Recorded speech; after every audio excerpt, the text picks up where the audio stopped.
posisi kita sekarang berhadapan ini bukanlah pada posisi yang menilai. Yang menilai nanti tentu masyarakat Kabupaten Pesisir Selatan pada tanggal 9 tahun 2020. Seperti yang ditanggapi ada dari Lengayang TV itu, Pak. Ya. Itu mengatakan Bapak ini berkhianat gitu. Itu gimana tanggapan Bapak terhadap tayang video dari Lengayang TV itu?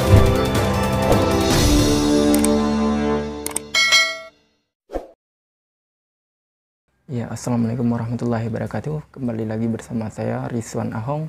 Dan di kesempatan kali ini saya berkesempatan langsung berdialog secara singkat dengan Bapak Saharudin, ya, juga bisa dijuluk Bapak Lele biasanya ya Pak, dipanggil Pak Lele gitu. Rocky gerungnya Lengayang gitu. Kita akan menanyakan tentang masalah pesisir selatan, terutama masalah isu yang terhangat itu pilkada, Pak. Ya. Bagaimana pandangan di kacamata Bapak mengenai pilkada pesisir selatan pada tahun 2020 ini, Pak? Terima kasih dengan waktu yang diberikan kepada kami. Kalau tadi nama saya sudah diperkenalkan, boleh diperkenalkan kembali, Pak. Saharudin, ya, yang kerap dipanggil Pak Lele. Gitu. Pak Lele, ya. Sesuai dengan pertanyaan tadi, menurut pandangan kacamata saya secara umum, ya, memang masyarakat Kabupaten Pesisir Selatan sudah bisa kita katakan cerdas. Kenapa saya katakan demikian? Kalau tahun-tahun yang lalu, apapun yang disodorkan oleh kandidat, ya, mereka hanya mengatakan iya, iya, iya. Tetapi sekarang tidak. Suatu contoh, secara kalau khususnya untuk Lengayang, Kecamatan Lengayang. ya. Kembali saya bercerita kepada tahun-tahun pertama Bapak Hendra Joni yang menjadi pada pemilihan pertama yang dahulu. Pada saat itu beliau memenangkan pertarungan itu. Pada saat itu masyarakat Lengayang sangat menggebu-gebu. Ya, benar. Tidak bisa dibendung. Ya. Akhirnya kalau yang menggebu ini apa ini, Pak? Semangatnya? Semangat daripada masyarakat. Dasar awal adalah bagaimana Lengayang akan menjadikan sejarah. Iya, benar. Untuk putra Lengayang menjadi orang nomor 1 di Kabupaten Pesisir Selatan. Dan itu sudah terjadi. Sesuai dengan berjalannya waktu, datang lagi masa kedua, suksesi masa kedua, yang akan dilangsungkan pada tanggal 9 Desember tahun 2020. Ya. Sekarang terjadilah proses. Kalau menurut pendapat saya, 3 pasang putra terbaik yang tampil dari Kabupaten Pesisir Selatan. Salah satunya adalah putra dari Kecamatan Lengayang. Tetapi suasana sekarang cukup berbeda. Apa yang membuat berbeda tuh? Yang menjadi beda itu kalau saya lihat, kalau dulu boleh dikatakan tidak satu pun posko lawan yang berdiri di Kecamatan Lengayang. Di tahun 2014? Di tahun 2014. Tetapi pada saat tahun 2020, pada saat pilkada sudah bergulir, sudah memasuki tahap kampanye, di mana posko 01 berdiri, di sana pun ada posko 02. Setiap kenegarian. Jadi boleh kita simpulkan, slogan daripada paslon yang 02, rakyat bergerak, pesel ranca. Jadi itu timbul dari kesadaran sendiri. Ya. Makanya saya katakan, kalau kemarin saya dengar ada salah satu pendukung, kalau nggak salah ya, relawan dari Sutra, ya, yang menyatakan masyarakat sekarang sudah cerdas. Saya sepakat dengan itu. Memang masyarakat kita sekarang sudah cerdas. Mereka tidak mau lagi dibodoh-bodohi. Kalau ada kata datang paslon 01 contohnya kan, padahal ditawarkan kepada masyarakat Lengayang. Kenapa masyarakat Lengayang tidak mau menggebu-gebu lagi seperti tahun 2015? Sekarang mereka sudah bisa membuka kacamata dan mereka sudah bisa menentukan pilihan. Mana yang baik, mana yang tidak. Mana yang pas menurut kacamata mereka. Itu sebagai bukti. Tetapi kita sekarang bukanlah berada pada saat posisi kita sekarang berhadapan ini bukanlah pada posisi yang menilai. Yang menilai nanti tentu masyarakat Kabupaten Pesisir Selatan pada tanggal 9 Desember tahun 2020. sebagai orang Lengayang, Pak, tentu rasa simpati dengan orang Lengayang tentu lebih besar gitu, Pak. Nah, kenapa di pilkada tahun 2020 ini Bapak lebih menjatuhkan pilihan kepada paslon 02? Ini landasan apa ini? Apa yang membuat termotivasi Bapak untuk mensukseskan Bapak Rusmayul Anwar dengan Rudy Hardiansyah nih, Pak? Persoalan menjatuhkan pilihan adalah menyangkut persoalan hati. Ya. Hati, kepentingan, dan segala macamnya. Tetapi didasari dari hati. Karena saya melihat Rusmayul Anwar seorang yang santun. Ya.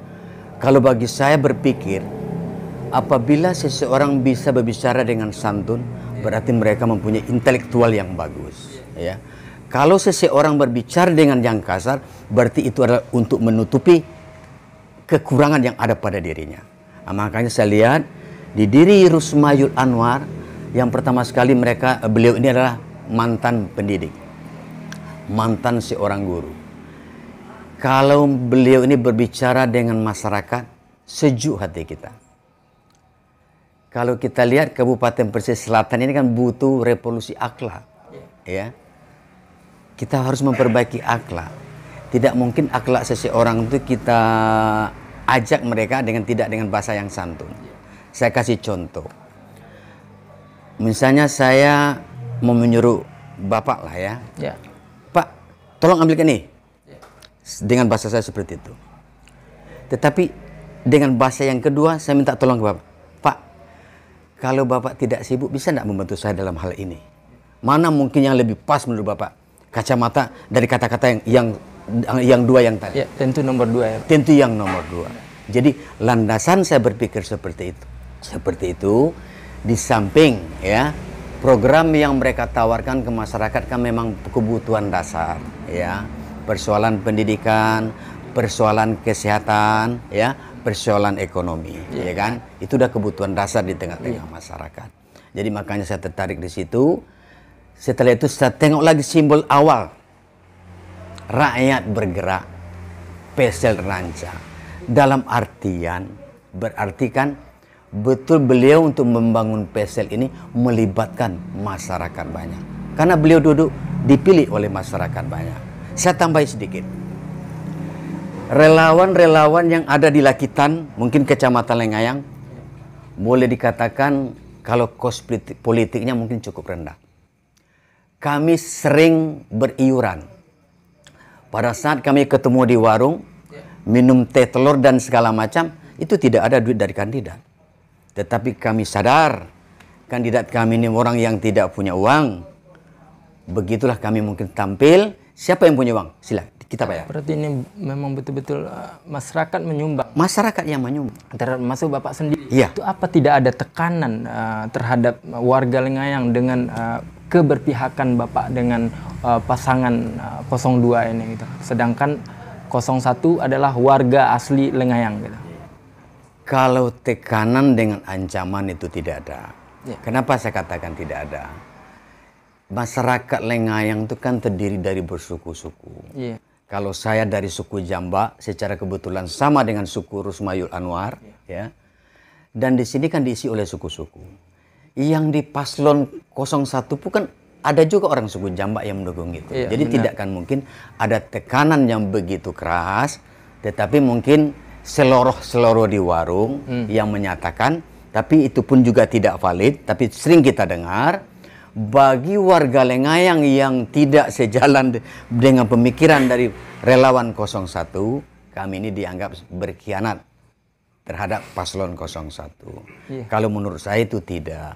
Itu salah dalam menilai, ya. Seperti yang ditanggapi ada dari Lengayang TV itu, Pak. Itu mengatakan Bapak ini berkhianat gitu. Itu gimana tanggapan Bapak terhadap tayang video dari Lengayang TV itu? Jadi begini Pak ya, kalau menurut saya beda pilihan adalah warna dalam demokrasi. Iya. Menandakan demokrasi masih hidup. Menandakan demokrasi, ya kan? Sebagai warna di situ gitu. Jadi tidak mungkin orang dipaksakan kalau hatinya tidak nyangkut. Seperti Pak Masri Ene ini, saya tahu track record beliau. Ya. Beliau adalah tokoh masyarakat Lengayan yang tinggal di Kabupaten Pesisir Selatan, itu di Painan, di ibu kota kabupaten. Yang masyarakat kita ini, ya kan, kadang-kadang miskin dengan harta, bukan dengan miskin dengan harta saja, tetapi juga miskin dengan pemikiran. Iya. Kadang-kadang masyarakat Lengayan ini ada permasalahan pada dirinya yang terjadi di tingkat Kabupaten Pesisir Selatan, di Painan, ya kan?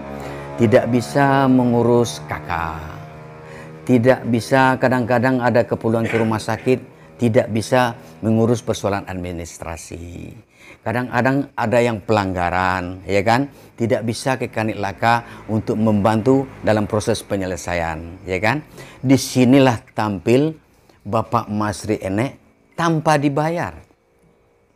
Beliau mendarmakan diri beliau, ya, untuk membantu masyarakat Lengayan. Kalau menurut saya itu sesuatu yang bagus. Pertama, amal, ya. Yang kedua, masyarakat Lengayan terbantu. Nggak ada duanya di Lengayan. Selain Pak Masri Enek, tidak ada yang berani seperti Pak Masri Enek. Tapi Pak Masri Enek juga pernah ikut pileg itu. Yang saya lihat di tayangan itu, Pak. Pernah ikut pileg 2 kali gagal. Ini gimana Bapak menanggapi masyarakat yang mengatakan Pak Enek seperti itu, Pak? Jadi begini, kalau yang berbicara kemarin saya tengok di YouTube, itu Bapak itu kurang kemampuan dalam menganalisa. Iya, maksudnya Pak? Berarti menyamakan pileg dengan pilkada. Ya. Pilkada cuma terdiri dari 3 paslon. Kalau pileg itu terdiri dari 100 sekian caleg, ya, yang terdiri dari suku-suku yang ada di Lengayan ini. Jadi pada saat itu bergulir, ya, walaupun Pak Enek ini sudah membantu mereka dengan mati-matian, tapi pada saat itu mungkin ada pamannya yang minta bantuan. Iya.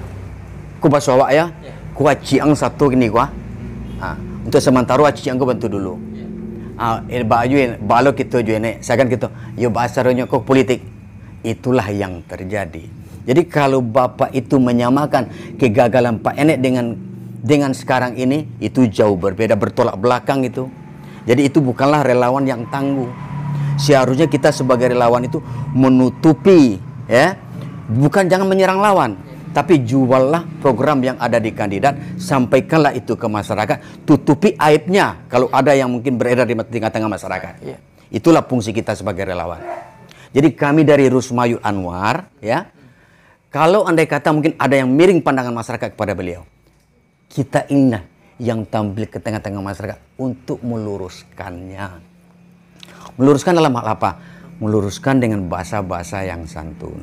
Iya kan? Mungkin ada penilaian, oh Pak Rusmayul Anwar begini, beliau mungkin tidak akan punya kemampuan untuk memimpin Kabupaten Pesisir Selatan. Ada saya dengar itu. Beliau tidak akan punya kemampuan untuk melobi ke Jakarta. Ada juga saya dengar itu. Ya kan? Bagaimana tanggapannya? Ya, kalau tanggapan saya begini, ya. Kalau persoalan dana APBN yang masuk, dana APBD yang masuk ke Kabupaten Pesisir Selatan, itu kan tolak ukurnya kan jelas. Iya. Yang pertama adalah luas wilayah. Iya, benar. Setelah itu yang kedua jumlah penduduknya. Tidak terlepas dari itu. Iya. Ya kan? Kalau saya lihat sekarang ini pembangunan Kabupaten Pesisir Selatan tidak ada yang luar biasa. Hanya berjalan seperti biasa. Tapi kan mengatakan jalan mulus, pasar-pasar banyak di... Ini perlu saya luruskan dengan Bapak ya. Saya mantan dari konsultan APBN. APBN yang ada di Kabupaten, jalan APBN yang ada di Kabupaten Pesisir Selatan yang membentang dari batas Kota Padang sampai ke Silaut sepanjang 264 km. Itu yang didanai oleh pusat. Yang menangani BP2JN. Itu memang program itu sudah ada. Ada WINRIP, ada APBN murni, ya kan? Semuanya ditenderkan di Kota Padang. Tidak satu pun yang menyangkut dengan Pesisir Selatan. Tapi masyarakat banyak berpikir itu adalah wewenang dari Bapak Bupati Hendra Joni, jalan-jalan lihat mulus gitu kan. Ya. Kalau setengah orang yang berpikir, berarti saya menganggap pemikirannya masih jauh di bawah. Tapi saya katakan, makanya kalau di pembangunan jalan yang ada di Kabupaten Pesisir Selatan itu kan ada 3. Satu jalan APBN, yang kedua jalan yang APBD provinsi. Salah satu contoh Muaro Sakai Iya. ke dalam. Setelah itu dulu juga Tapan ke Sako. Kalau nggak salah sekarang Sutra ke Langgai. Dan Pasar Baru Bayang ke Muaro Air. Yang tembus sekarang ke Solok Selatan. Itu APBD provinsi. Nah, sekarang saya lihat. Ada dari masyarakat pesisir selatan yang pro kepada 01. Menyatakan sekarang pembangunan sangat hebat. Kalau menurut saya, biasa-biasa saja. Kenapa saya katakan biasa saja? Dibangun pasar, tetapi prasarana yang lain pun terabaikan. Ya. Contoh, pasar kita tonjolkan, tapi jalan-jalan banyak yang berlubang. Seperti jalan-jalan yang seharusnya APBD yang menangani, tapi itu tidak tersentuh. Jadi tidak ada yang luar biasa. Tetapi andai kata jalannya mulus, pasarnya bagus, ya kan? Itu memang luar biasa. Satu-satu contoh. Kalau saya tidak menuding ya, kalau kita kembali kepada masa tahun 2015, saya masih ingat di Lengayang ini akan berdiri pabrik karet. Pabrik karet. Ya, ada itu saya dengar, ya kan? Setelah itu di Sekabu, di Lakitan Tengah akan berdiri pesantren. Ya kan? Ya. Nah, setelah itu akan berdiri pabrik sawit. Sementara pada saat Nasrul Abid, kalau nggak salah saya mau berakhir, itu ada salah satu tokoh masyarakat kita yang ingin membangun pabrik sawit yang terletak antara Balai Selasa dengan Lengayang. Sampai sekarang pun mangkrak. Jadi makanya saya lihat tidak ada yang luar biasa. Tapi kalau memang ada berdirinya sebuah pabrik sawit di Lengayang, katakanlah wilayah Sutra Lengayang, ya kan? Kan di sini agak dominan juga sawit, seperti Tanjung Gadang, masuk ke dalam segala macam. Sekarang mereka kan jual-jual ke Nkasi Raya, itu pun juga tidak terlaksana. Jadi kalau bisa saya menyimpulkan, tidak ada yang luar biasa, biasa-biasa saja. Berarti tidak ada yang istimewa di zaman kepemimpinan Bapak Hendra Joni dengan wakilnya, Pak? Ya, kalau pandangan saya secara pribadi tidak ada yang istimewa. Ini pandangan Bapak mengenai pertengkaran antara Bupati dengan Wakil Bupati Kabupaten Pesisir Selatan ini bagaimana, Pak? Kalau persoalan itu mungkin saya nggak bisa menjawab karena saya tidak tahu pasti apakah betul-betul mereka bertengkar atau tidak. Sebab sewaktu Bapak Rusmayut Anwar mendatangi masyarakat, bertemu dengan masyarakat Lengayang, beliau pun menyampaikan, antara saya dengan orang kampung saudara di sini tidak ada persoalan katanya. Tidak ada persoalan katanya. Cuman mereka itu berbeda pandangan untuk mengatasi persoalan di Kabupaten Pesisir Selatan. Jadi bukan persoalan pribadi, tetapi di dalam arena politik, persoalan pandangan untuk menyelesaikan masalah di Kabupaten Pesisir Selatan itulah yang ditarik menjadi persoalan pribadi. Ya. Terakhir Pak, ini kira-kira dari 3 paslon ini yang berpeluang besar untuk menang, kira-kira siapa, Pak? Ya, ini tentu prediksi ya. Kita di dalam politik itu kan selalu berprediksi. Dan saya itu berbicara dengan dasar gitu. Karena kita juga banyak teman, di selatan saya punya teman, di utara saya punya teman. Dan kita selalu telepon-teleponan bagaimana perkembangan 02 di utara, bagaimana perkembangan 02 di selatan, ya kan? Itu kita selalu dapat informasi. Jadi dalam kacamata saya, dari 15 kecamatan yang ada di Kabupaten Pesisir Selatan, ini prediksi saya lah ya. Iya. Jangan nanti ditarik kemana-mana gitu ya. Nah, dengan prediksi saya melihat ada 10 kecamatan yang akan diunggulkan oleh Rusmayut Anwar. Itu apa saja, Pak? Coba tanya. Saya bicara mulai dari Lunang Silaut, ya, Lunang. Tapan terdiri dari 2 Rahul dan Basampe Balai. Pancung Soal, Rana Pesisir, ya. Linggo Sari Beganti. Rana Pesisir saya anggap 50-50 di situ. Kenapa saya anggap 50-50 di situ? Kita kan juga punya teman. Ya, jadi di situ orang 01 pun banyak di situ, ya. Orang dari paslon 02 pun banyak di situ. Di situ terjadi kepentingan tarik-menarik di tengah masyarakat. Pergolakan akan terjadi. Di situ saya menganggap bisa di situ 50-50. Nah, kita berangkat dari utara. Saya yakin dan agak pede saya menyatakan Tarusan akan diungguli oleh 02. Bayang akan diungguli oleh 02. Alasannya Tarusan dapat diunggulkan oleh 01? Alasannya? 02. Ya. Saya ada punya teman di situ yang menyatakan kan ada juga dari partai-partai lain yang mungkin yang mendukung KJ gitu kan. Nah, tetapi pergerakan di situ tidak ada. Dan yang menelpon saya itu bukanlah ibaratnya bukan masyarakat biasa. Tapi mereka juga datuk-datuk yang ada di situ, panungkek-panungkek yang ada di situ, tokoh-tokoh masyarakat yang ada di situ. Mulai dari si Guntu Mudo, si Guntu Tuo, Sungai Lunang, Joagam, Pasar Minggu, ya kan? Nah, mereka sudah menyampaikan. Cuman ketakutan mereka katanya ini mereka ke kami gitu. Ada enggak nanti kecurangan-kecurangan? Saya bilang mungkin untuk melakukan kecurangan di dalam pilkada besok mungkin tipis kemungkinan. Tetapi yakinlah kita, ya kan? Kalau kita sudah mengarah kepada 02, mari kita berjuang terus. Arahkan masyarakat dengan santun, ya kan? Sesuai dengan kandidat kita, sifat yang dipunyai oleh kandidat kita itu sendiri. Dengan dukungan Bapak ini tentu ada titik umpan baliknya, harapan Bapak dengan seandainya Bapak Rusmayil Anwar terpilih gitu. Yang Bapak harap seandainya beliau duduk gitu. Kalau bagi saya secara pribadi saya tidak berharap. Ya. Saya berharap hanya untuk kepentingan orang banyak. Yang pertama sekali adalah bagaimana beliau ini bisa menata Kabupaten Pesisir Selatan itu dengan pandangan beliau yang beliau katakan. Kenapa saya katakan demikian? Sekarang kan persoalan pendidikan. Memang katanya pendidikan pesisir selatan sudah meningkat pada posisi nomor 6 katanya kan. Kalau saya ranking itu saya kurang percaya. Kenapa saya katakan saya kurang percaya? Saya sudah sekian tahun menjadi ketua komite di SMA 2 ini. SMA 2 Lengayang ini, ya kan? Saya di situ pernah bisa melihat, ya, bisa melakukan semacam penelitian, ya kan? Kalau masih seperti ini belum. Gitu. Jadi kadang-kadang kan untuk meningkatkan akreditasi itu semuanya dibayar, ya kan? Bukan sesuai dengan kenyataan yang ada di lapangan, seperti itu. Jadi harapan saya itu mudah-mudahan secara umum lah ya. Kalau secara pribadi kan saya sebetulnya suku saya sama, ya. Ini terlepas daripada suku-suku yang lain.